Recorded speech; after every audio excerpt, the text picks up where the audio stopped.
Game-changing rescue ang ikakasa natin pero hindi sa tao kundi sa pagkain. Ang ilang sangkap kasi na sobra pero malinis pa naman, kinukolekta imbis na itapon. Heto ang nakakabusog na programa ng isang grupo.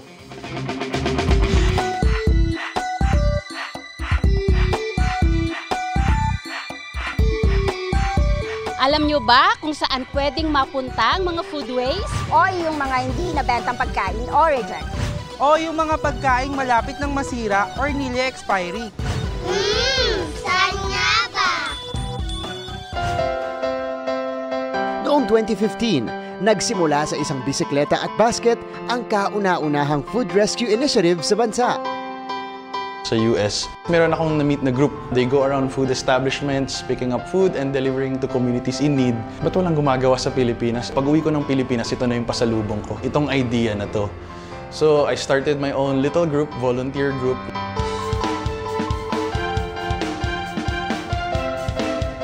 Simple lang ang konsepto ng food rescue.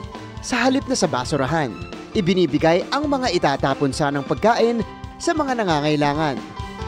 Noong 2022, nag-expand sa bansa ang non-profit organization na Scholars of Sustenance o SOS na naging katuwang ni Mac sa advokasyang ito. It started in Thailand in 2016 and then 2017 in Indonesia. It was founded by Mr. Bo Holmgreen. Nakita nila, meron palang Food Rescue Philippines. They invited me to join. Under SOS, may 3 ng truck na naglilibot at kumukuha ng pagkain galing sa iba't ibang establishmento sa Greater Manila area.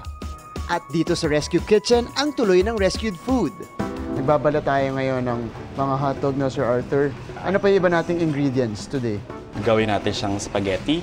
And then we also have rescued na mga tomato sauce. Yan, isasama natin siya dyan. At saka mamaya magluluto din tayo ng mga chicken teriyaki para additional protein for our meals. Si Chef Jessie, our volunteer chef dito po sa SOS. So si Chef Jessie, meron siyang sarili niyang establishment pero dito nagvo-volunteer siya sa SOS to be able to help our communities. Gano'ng katagal ka na dito, sir? As a volunteer, siguro since last week.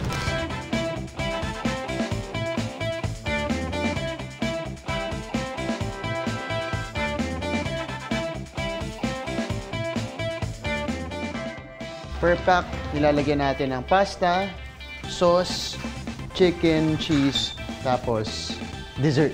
Napakasarap po ng feeling pag ikaw ay nagvo-volunteer. Yeah. Pag hindi pa kakantay ng kahit ano. Ito may pagmamahal yung pagluluto natin kanina. Antikman natin. Nakalimutan ko na naman yung pangalan ko. Pinakamasarap na spaghetti na tikman ko.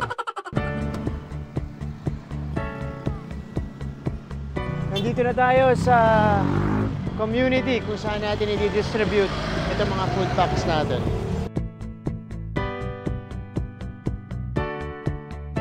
Nakakataluha lang po na isipin na yung intensyon tumulong ni Sir Mac at ng SOS Scholars of Sustenance napakalayo ng nararating. So, kung gusto niyo po mag-volunteer at makipag-partner, bukas po ang Scholars of Sustenance na tanggapin ang inyong mga tulong. Para sa GMA Integrated News, ako si Martin Javier.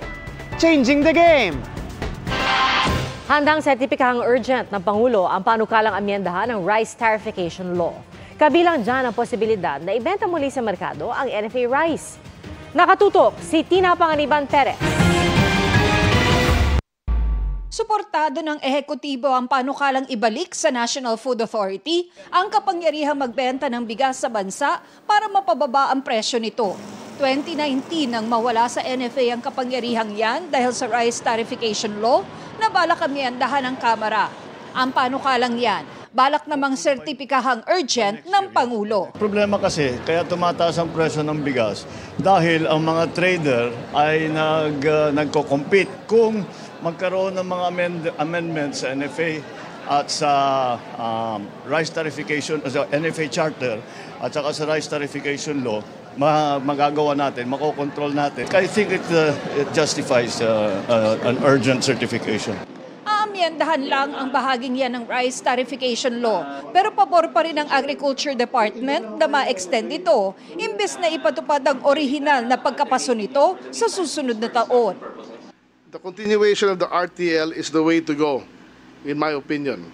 We propose to strengthen the role of the National Food Authority as a price stabilizer by restoring its ability to import, but only through the authority of the Secretary of the Department of Agriculture. As of the moment, there is no way for anybody in government to do market intervention, which is needed during drastic times in our world history. Yun po ang goal natin na aagahan natin yung pagbaba ng presyo ng bigas. Pero dudo ang chairperson ng Senate Committee on Agriculture and Food sa NFA. Paniwala niya, ang dapat agad ipasa ay ang Anti-Agricultural Economic Sabotage Bill para masawataan niya ang mga nananamantalang middlemen. Sagot ng NFA sa mga duda?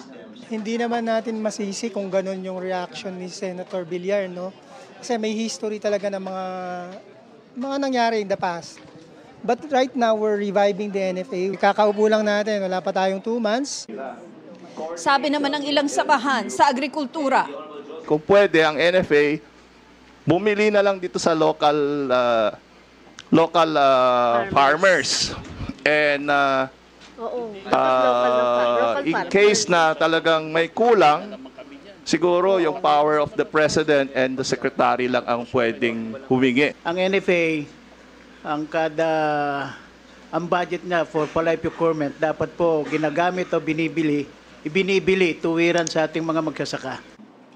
Punto ng ilang kongresista, nang ipinatupad ang RTL, bumagsak ang presyo ng bigas. Pero nagmahal ito ngayong 2023. I cannot guarantee anything because I don't have the power to intervene. That's why I'm requesting for that power to intervene para pwede kong pabagsakin ang presyo. Nagkaroon na ngayon ng bagong cartel. Siguro, sa tingin niyo po ba, may rice cartel? As a businessman, as a former businessman, I don't think there's an organized cartel. But definitely, I think there are some individuals who are trying to take advantage of situations. Ipagpapatuloy ang pagdinig bukas. Para sa GMA Integrated News, Tina Panganiban Perez, nakatutok, 24 oras. Mga kapuso, pumalo sa 50 degrees Celsius ang pinakamataas na heat index o damang init ngayong araw. Naitalayan sa Clark Airport sa Pampanga. Sinundan ng 47 degrees Celsius sa Dagupan City, Pangasinan at 46 degrees Celsius sa Virac, Catanduanes. Sa forecast ng Pag-asa, kabilang pa rin ang Dagupan at Clark sa mga lugar na may pinakamataas na heat index bukas na hanggang 45 hanggang 46 degrees Celsius. Sa Metro Manila, nasa danger level din ang inaasahang damang init na maglalaro po sa pagitan ng 42 at 43 degrees Celsius. Sa kabila ng mainit na panahon, asahan pa rin ang kalat-kalat na makapag-ulan dahil sa localized thunderstorms. Base sa datos ng Metro Weather, maliit ang tsansa ng ulan bukas ng umaga sa malaking bahagi ng bansa. Pero pagdating ng tanghali, posibleng ulanin ang Pangasinan, Zambales at Palawan. Pagdating ng gabi, inaasahan din ang mga pag-ulan sa ilang bahagi ng Tarlac at Negros Oriental. Mahina hanggang katamtamang pag-ulan naman ang aasahan bukas ng hapon sa Samar Provinces, Northern Leyte at Masbate. Sa gabi, posibleng ulanin ang Bohol at Negros Provinces. Bukas ng gabi rin inaasahan ng mga pag-ulan sa malaking bahagi ng Mindanao. Sa Metro Manila, mababa pa rin ang tsansa ng ulan bukas pero hindi inaalis ang posibilidad ng biglaang pag-ulan. Easterlies o yung mainit at maalinsangang hangin mula sa karagatang Pasipiko pa rin ang nakakaapekto sa malaking bahagi ng bansa. Sa pagpapatuloy po ng balikatan exercises, sa Ilocos Norte naman nagsanay ang mga sundalong Pilipino at Amerikano para sa pagpigil ng mga mananakop sa dagat. Nakatutok si CJ Torida ng GMA Regional TV 1 North Central Luzon. Gamit ang Autonomous Truck-Mounted Howitzer System o ATMOS, pinaputukan ng mga sundalong Amerikano at Pilipino ang mga target na drum na nasa tubig. Bahagi ito ng counter-landing live fire exercise ng balikatan exercise ngayong taon. Sa pagsasanay na ito, pinipigilan ng mga sundalo ang mga banyagang mananakop sa dagat. May hit signature sa loob ng target na nasa tubig upang ma-detect ng Javelin missile ng US Marine Corps. They had a few 50 cal and Javelin shots that were completely impressive and shocked the targets that were out there. The exercise is already an assurance that to improve the capability of our armed forces so that we can better serve the people. Isinagawa ang pagsasanay sa Lapas Sand Dunes sa Lawag City, Ilocos Norte. May layo yang mahigit 600 kilometro mula sa Taiwan na matatandaang may iringan sa China. Sa kaparehong lugar, magkakaroon din ng live fire exercise kung saan palulubugin ang isang luma at decommissioned na barko. Ang military exercises na isinasagawa ngayon, inalamahan ng Chinese Foreign Ministry.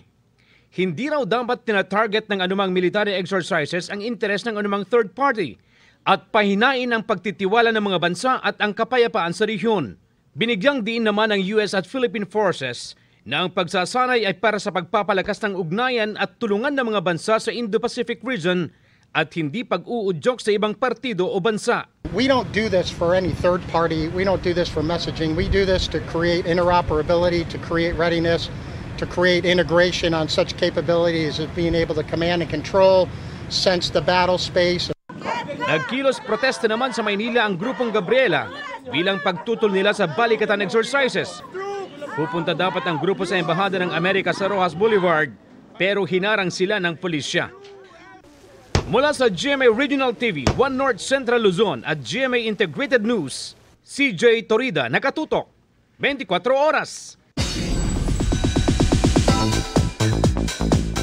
Sa kanilang pagbisita sa Zamboanga City, hindi pinalampas ng ilang Kapuso stars ang makitikim ng ilang Muslim dishes. At nakisaya naman sina Bea Alonzo at Miss Universe Philippines 2021 Bea Gomez sa Kapistahan 2024. Yan ang report ni Efren Mamak ng GMA Regional TV 1 Mindanao. Suot ang kanilang festival costumes, ibinida ng 11 kandidata ng Miss Zambo 2024 ang makulay na kultura ng mga tribo sa Zamboanga City. Isa lang yan sa mga segments ng pageant na bahagi ng Kalipayan Festival, kung saan nagpakilig din sina Kapuso actor Juancho Trevino at ang kanilang kababayang si Kapuso leading man Yasser Marta. Dito ako lumaki. So nang nakita ko ganun kawal yung tao, nakakataba ng puso. Very happy na napapasaya namin sila. Kinoronahan ng 24 anyos at licensed professional teacher na si Mariam Claire Timti mula Iligan City. Winning this pageant is such an honor and hindi ko po ma-explain yung nararamdaman ko. I just prayed to God na, God, thy will be done. At dahil bihira lang sila makabisita sa Zamboanga City, hindi pinalampas na Juancho at Yasser na matikman ang ilang unique na Muslim dishes tulad ng chicken pianggang at tula itum na chicken dishes na hinaluan ng burnt coconut meat. Muslim food, mahilig talaga ako dyan kasi yung nanay ko ay tausug. Pero ito, brother, masarap. Ano yan? Bien sabroso. Para siyang tinola. Yung tula, tinola, pero itim, kaya itum. Tikman mo. May konting spicy siya pero not so much. And yun nga, parang nakakagulat kasi may pagkaanghang din, Oo, may pagka-spicy pero malinamnam. Pinasyalan din ni Juancho ang ilang tourist site katulad ng Fort Pilar Shrine, Plaza del Pilar at Paseo del Mar. Bahagi ng Kapistahan 2024 naman, ang pageant na Hangaway Kaglin ay sangkapis. Bukod sa mga kandidata, inabangan ng mga bigating hurado gaya ni Miss Universe Philippines 2021 Bea Gomez. Ang gaganda nila at ang gugwapo nila lahat. And doon ako na-impress lalong-lalo na sa promotion nila ng kanilang heritage, ng culture nila. Sa huli, kinoronahan sina Aliyah Shristi Sharma at Joshua Baltero. Napuno rin ng fans ang provincial capital na naghintay sa pagdating ng Widow's War stars na sina Bea Alonzo. Masaya akong nakita lahat ng mga taga-copies. At Jean Garcia.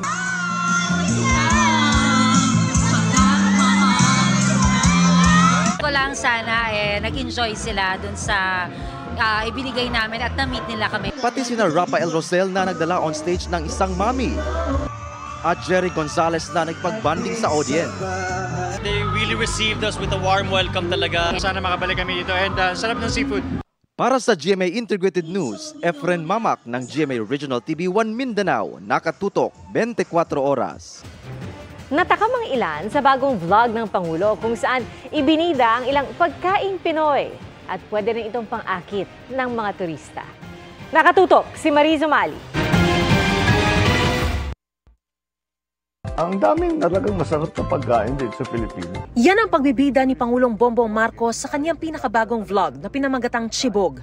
Sa dami anya ng putahing Pinoy na maipagmamalaki sa buong mundo, siguradong epektibong paraan daw itong pang-akit ng mga turista. Gastronomic tourism kung tawagin dahil nagdadala talaga ng turista ang pagkain. Iba talaga ang flavor ng Filipino cuisine. Kaya nais daw niyang madiskubre ito ng buong mundo. Noong 2023, kinilala ang Iloilo City bilang UNESCO City of Gastronomy, kabilang ang tatak ng lungsod, ang La Paz Batchoy.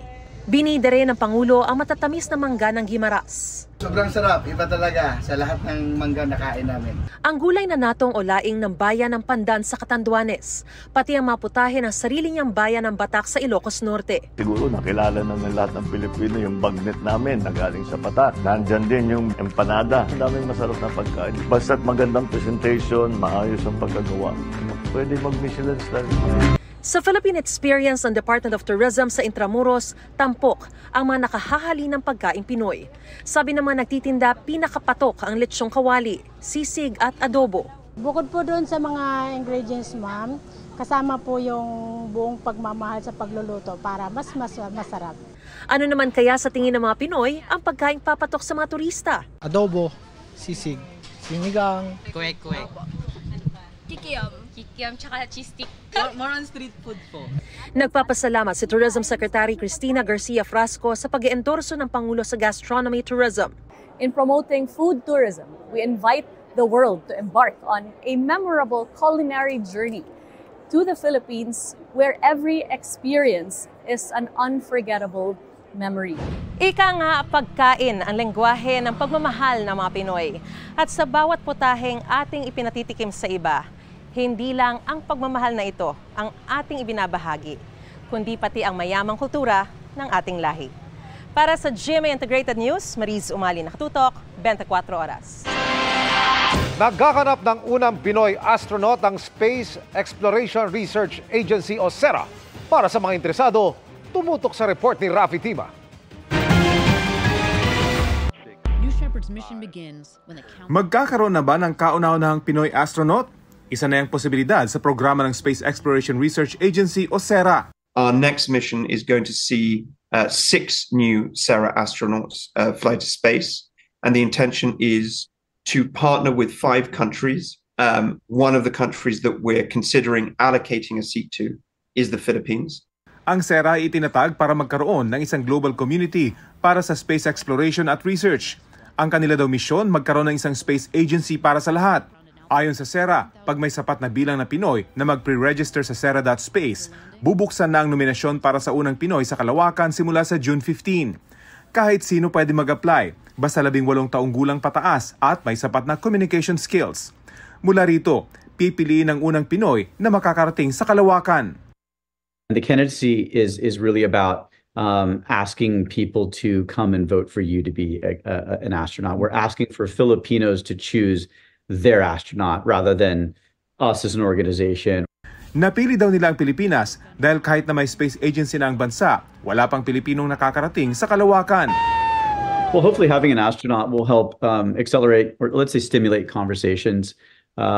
It makes it become an idea that you can actually travel to space in this lifetime. Space is accessible.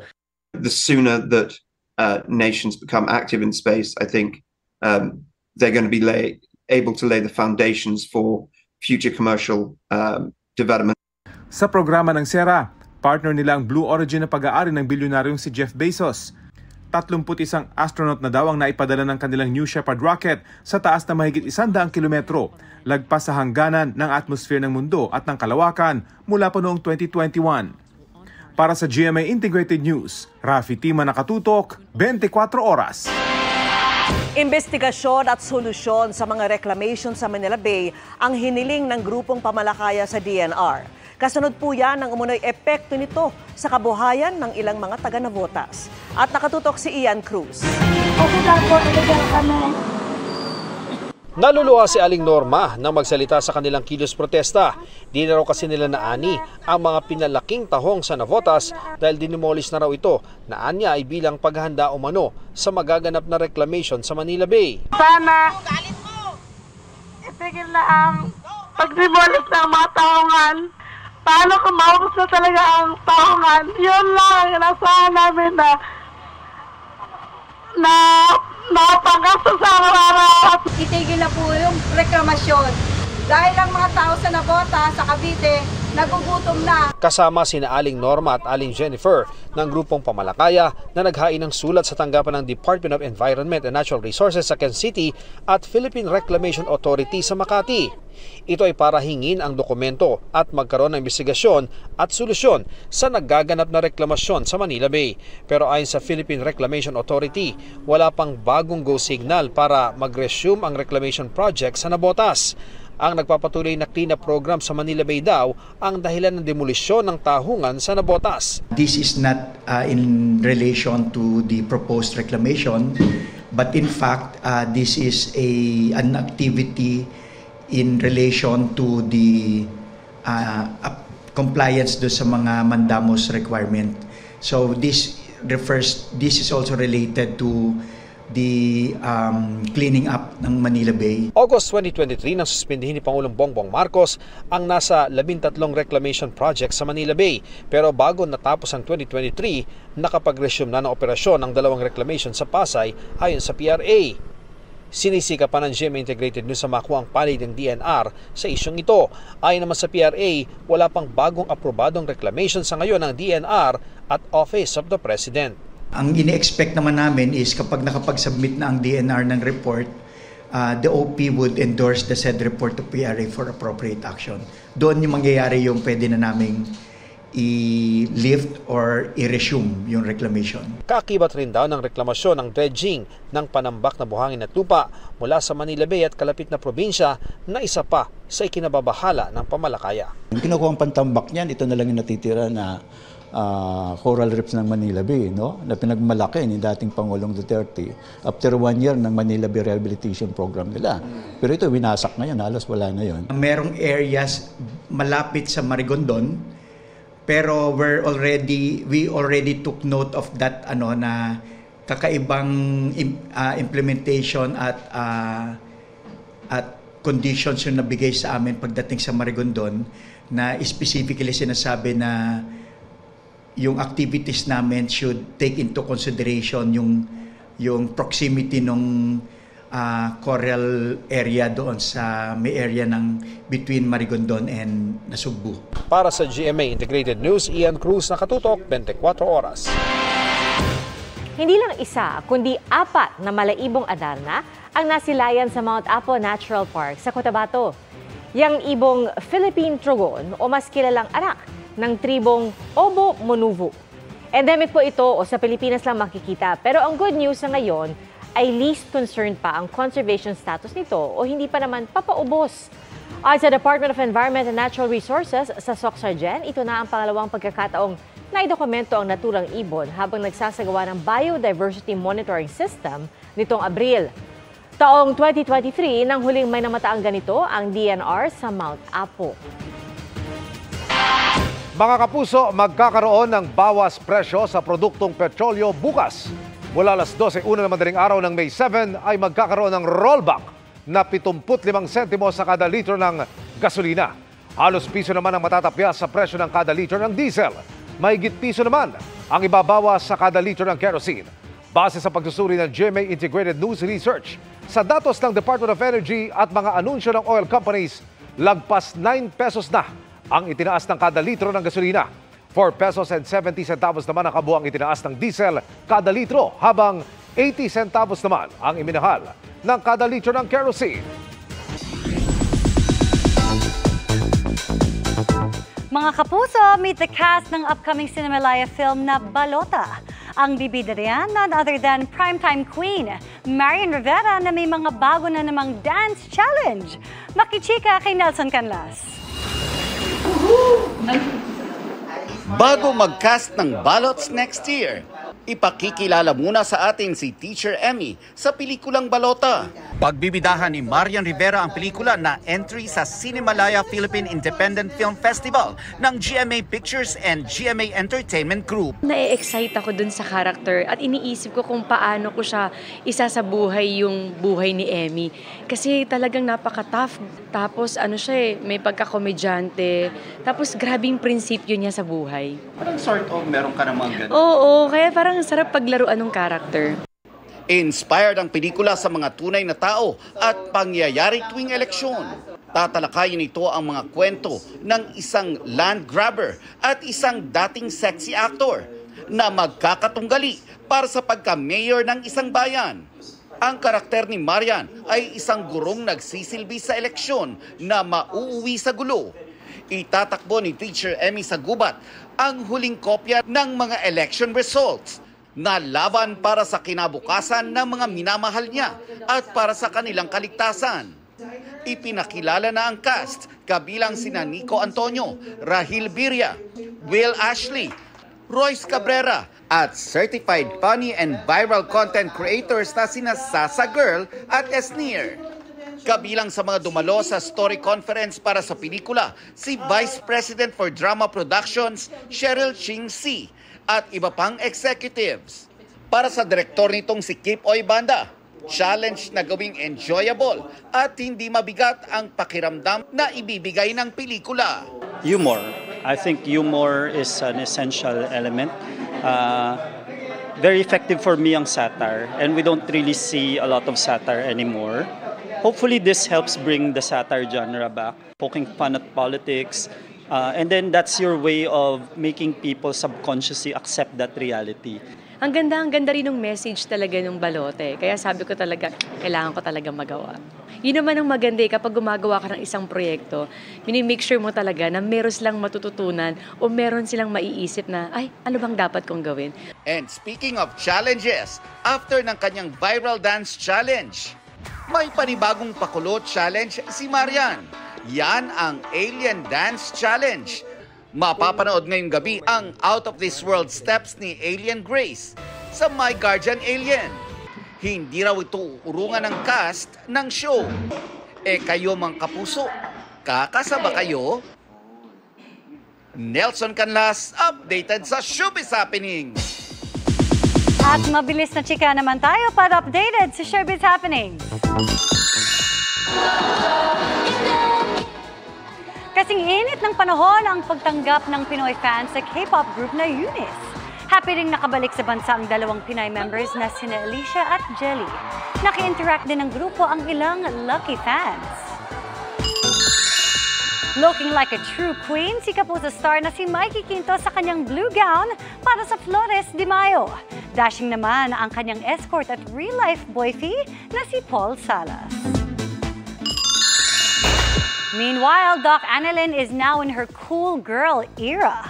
Very hot ang dating ni Jillian Ward sa pag-flex ng kanyang shooting skills sa isang firing range. At yan ang mga buwan naman akong chika this Monday night. Ako po si Iya Aralian. Miss Vicky, Pia, Emil. Thanks, Iya! Salamat, Iya. Samantala, bago tayo magpaalam, maraming salamat po muli sa mga bumubuo ng 18th Gandingan Awards ng UP Los Baños. Salamat po sa mga pagkilalang ito. Nakaka-inspire po. At yan po ang mga balita ngayong Lunes. Ako po si Vicky Morales. Salamat po sa UP Los Baños at sa Gandingan sa mga pagkilala ito muli. Ako naman po si Pia Arcangel para sa mas malaking misyon. Congratulations, Ma'am Vicky. Congrats din. Para sa mas malawak na paglilingkod sa bayan. Ako po si Emil Sumangil. Mula po sa GMA Integrated News, ang News Authority ng Pilipino, nakatuto kami 24 oras.